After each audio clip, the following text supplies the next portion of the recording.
और जो teacher association के प्रेसिडेंट हैं, गवर्नमेंट टीचर के प्रेसिडेंट हैं मिस्टर विनोद शर्मा, उन्होंने भी अपना रिजेंटमेंट दिखाया है ये बोल के कि रहबरी तालीम के अंतर्गत जो टीचर्स आपने अपॉइंट किए हैं, जो परमानेंट टीचर एक लोकेशन में होंगे, लेकिन अभी क्योंकि रैशनलाइजेशन की वजह से अब उनकी पोस्टिंग आप एक जोन से दूसरे जोन में कर रहे हैं। तो जब आप एक टीचर को एक जोन से दूसरे जोन में कर रहे हैं तो वो जो बच्चे उन स्कूलों में पढ़ रहे हैं उनका क्या? इसका मतलब हम सिर्फ वादे कर रहे हैं, जुमले कस रहे हैं, लेकिन ग्राउंड में हकीकत में हम कुछ भी नहीं कर रहे हैं। और उसका नुकसान किसको हो रहा है? उसका नुकसान हमारे बच्चों को हो रहा है। मैं आप लोगों को बता दूं कि 38 साल इस शिक्षा के क्षेत्र में देने के बाद, पूरे हिंदुस्तान के स्कूलों में पढ़ाने के बाद, जब मैं यहाँ पहुँची हूँ और अभी हाल ही में रिटायर हुई हूँ as a principal Delhi public school से, तो मेरे को ये लगा कि आम आदमी पार्टी एक ऐसी पार्टी है जो ट्राइड एंड टेस्टेड है as far as education is concern, health is concerned, and of course slowly and steadily we are taking other issues also. But education का जो स्तर हमने दिल्ली में, पंजाब में अब किया है, वो आप मुझे बताएं कहाँ है जम्मू कश्मीर में?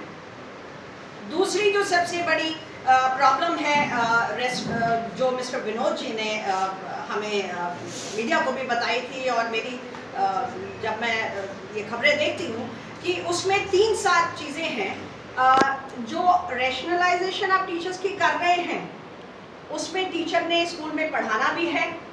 बच्चों को खाना भी खिलाना है, मार्केट से दाल सब्जी चावल आटा लाना भी है, क्योंकि मिड डे मील के तहत उनको खाना भी खिलाना है, उसने वो टीचर ने बनाना भी है,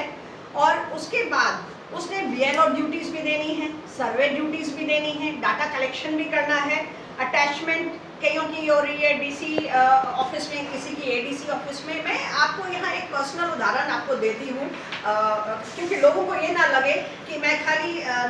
दूसरी न्यूज़ को पढ़ के यहाँ बोल रही हूँ। मैं जब प्रिंसिपल थी डीपीएस कठुआ में,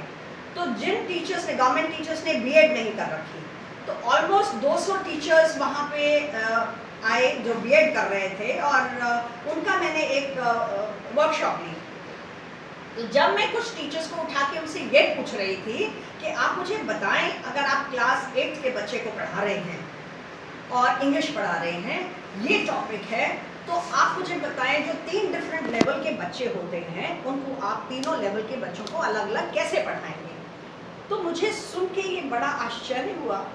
कि 200 में से ऑलमोस्ट 50 ऐसे टीचर्स थे जिन्होंने मुझे ये बोला, मैम पिछले 6 महीने से हमने स्कूलों की शक्ल ही नहीं देखी, हम क्लास में ही नहीं गए हैं, हमारी या तो इलेक्शन ड्यूटी लग जाती है, कोविड की ड्यूटी लगी हुई है, डीसी ऑफिस में मैं अटैच हूँ, डीडीसी ऑफिस में अटैच हूँ। इमेजिन आप एक टीचर को अपॉइंट कर रहे हैं as a teacher, as a subject teacher, और उसने बच्चों की शक्ल पिछले 6 साल से देखी नहीं है। ये विडंबना नहीं तो और क्या है?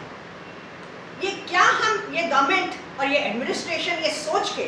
ये काम कर रही है, और क्या सोच के कर रही है कि बच्चों का भला कैसे होगा? आप बच्चों को दरकिनार कैसे कर सकते हैं? कोई भी देश तब तक उन्नति नहीं कर सकता जब तक उसके बच्चे